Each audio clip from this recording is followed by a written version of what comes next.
Hello दोस्तों, बहुत बहुत स्वागत है आप सभी का आपके अपने YouTube channel online study RJD पर। और दोस्तों, एक इम्पॉर्टेंट टॉपिक पर यहाँ पर बात करूँगा। एक नोटिस जो है वो जारी किया है अभी आपके परीक्षा केंद्रों को लेकर के।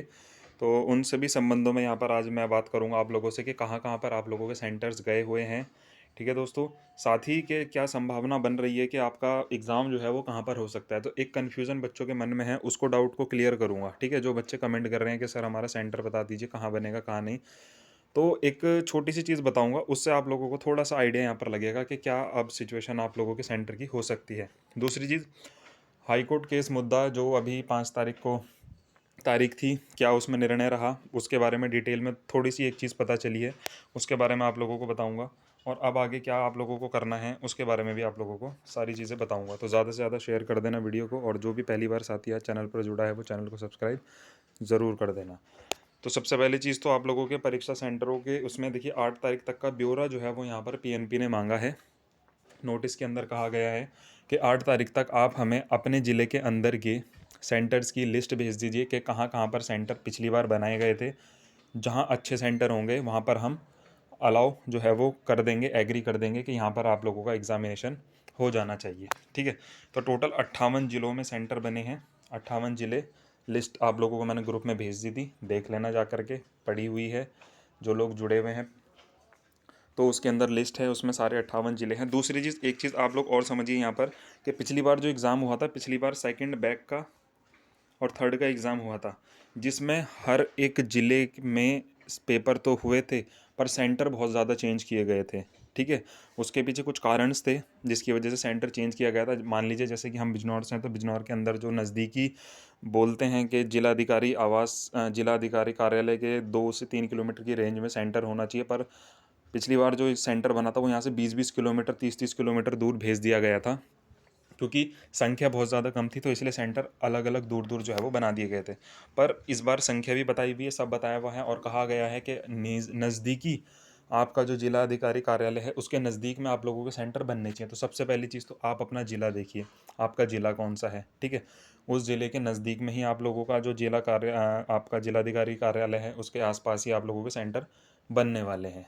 ठीक है, क्योंकि कुछ बच्चे रायबरेली से बहुत ज़्यादा मैसेज आए कि रायबरेली में सेंटर है नहीं। रायबरेली में सेंटर बने हुए हैं, और आप लोगों का सेंटर भी रायबरेली में ही रहने वाला है। क्योंकि अब ये डिस्ट्रीब्यूशन किस हिसाब से रहेगा ये तो देखो किसी को नहीं पता है, पर जब आपके ज़िले में ही सेंटर बना है तो आपका आपके ज़िले में ही रहेगा, अदर ज़िले में आप लोगों को नहीं भेजेंगे। ठीक है, और दूसरी चीज़, 58 ज़िले कौन कौन से हैं वो आप लोग जा करके चेक कर लीजिएगा। और क्या पिछली बार क्यों सेंटर चेंज हुआ था ये भी चीज़ मैंने आपको बताया, क्योंकि बैक वाले बच्चे थे तो इसलिए उन्हें थोड़ा सा दूर भेज दिया था, क्योंकि संख्या बहुत ज़्यादा कम थी। इस बार संख्या ठीक ठाक है, और 2 ही सेमेस्टर के एग्ज़ाम हो रहे हैं। ऊपर से नोटिस में मेंशन किया गया है कि जिला अधिकारी कार्यालय के आसपास में ही पेपर जो है वो होने चाहिए, और सेंटर बढ़िया होना चाहिए, वहीं तभी पेपर करवाया जाएगा। तो इसलिए संभावना है कि आपके आसपास में ही आप लोगों के पेपर हो जाएंगे, आपके ज़िले के अंदर। ठीक है, यानी कि जो ज़िला है आपका उसके आसपास ही आप लोगों के एग्जामिनेशन सेंटर जाएंगे। दूसरी चीज़, हाई कोर्ट केस मुद्दा जो आप लोगों का चल रहा है, इसमें देखिए एक चीज़ जो है वो पता चली है, छोटी सी चीज़ जो ये बारीकी जो पता चली है वो ये है कि एससीईआरटी ने कुछ समय मांगा है। एससीईआरटी ने कुछ लगभग बताया जा रहा है कि कुछ दिनों का समय मांगा है कि हमें इस पे समय चाहिए, और वो फिर फाइल देंगे, क्योंकि कोर्ट ने उनसे ये पूछा है कि आपने इन बच्चों को मौका क्यों नहीं दिया। क्योंकि जब पिछली बार आप लोगों ने बच्चों को मौका दे दिया था तो क्यों आप लोग इन बच्चों को मौका नहीं दे रहे हैं, ये चीज़ कोर्ट ने पूछी। देखो, कोर्ट पक्षपात तो करेगा नहीं, ना आपका ना उनका, है ना। वो तो निष्पक्ष चीज़ें देखेगा और फैसला लेगा, इसलिए उम्मीद है यहाँ पर कि कोर्ट आपके पक्ष में फैसला ज़रूर लेगा। दूसरी चीज़, उन्होंने जब ये सारी चीज़ें एससीईआरटी से पूछी तो एससीईआरटी ने इस चीज़ पर समय मांगा है कि हम आपको फाइल ला करके देंगे, क्योंकि उस समय पर एससीईआरटी में निदेशक महोदय जो थे वो सर्वेंद्र विक्रम बहादुर सर थे, और उन्होंने ही ये डिसीजन लिया था कि इन बच्चों को मौका दे दिया जाए। चौथी बार उन्होंने एक नोटिस जारी किया था, तो वो सारी चीज़ें अब दोबारा से कोर्ट जो है वो देखेगा, कोर्ट वो सारी चीज़ें निकलवाएगा, देखेगा, फाइल देखेगा। क्योंकि अब परीक्षा का प्रेशर भी है, परीक्षा भी आप लोगों को करवानी है, तो इसलिए अतिरिक्त समय जो है वो एससीईआरटी ने मांगा है कि उसके बाद हम आप लोगों को सारी डिटेल्स प्रोवाइड करा देंगे।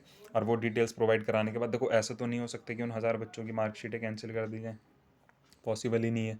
और होगा ऐसा तो देखो आप लोगों को पता है विरोध होता है, पर ऐसा कोर्ट करेगा नहीं। जो बच्चा पास है उसको ऐसे कैंसिल नहीं कर सकते हैं। ठीक है, बाकी आगे उनकी अपनी इच्छा है कि क्या होता है, तो इसलिए उम्मीद बन रही है कि आपके पक्ष में फैसला आएगा, भले कुछ लेट आए, पर आएगा। और इसी वजह से अनुमान लगाया जा रहा है कि अगर आपके पक्ष में फैसला आ जाता है और 1-2 महीने के अंदर ये कोर्ट केस फाइनल हो जाता है, तो जब मार्च या अप्रैल में आप लोगों के एग्ज़ाम होंगे बोर्ड के एग्ज़ाम के बाद, यानी कि 21 बैच का जब थर्ड सेमेस्टर का एग्ज़ाम होगा, तो तभी आप लोगों की भी परीक्षा करवा दी जाएगी। तो ये कुछ जानकारी थी जो आप लोगों को देना चाहता था। तो उम्मीद है आप लोगों को जानकारियाँ पसंद आई होंगी, समझ आई होंगी कि क्या मैं चीज़ें बताना चाह रहा हूँ। तो कमेंट के माध्यम से बताइएगा, कुछ डाउट हो तो वो आप लोग पूछ लीजिएगा। व्हाट्सएप नंबर दिया हुआ है, उसमें आप मैसेज कर सकते हो। अबाउट में आप लोगों को मेरा व्हाट्सएप नंबर मिल जाएगा। ठीक है, थैंक यू।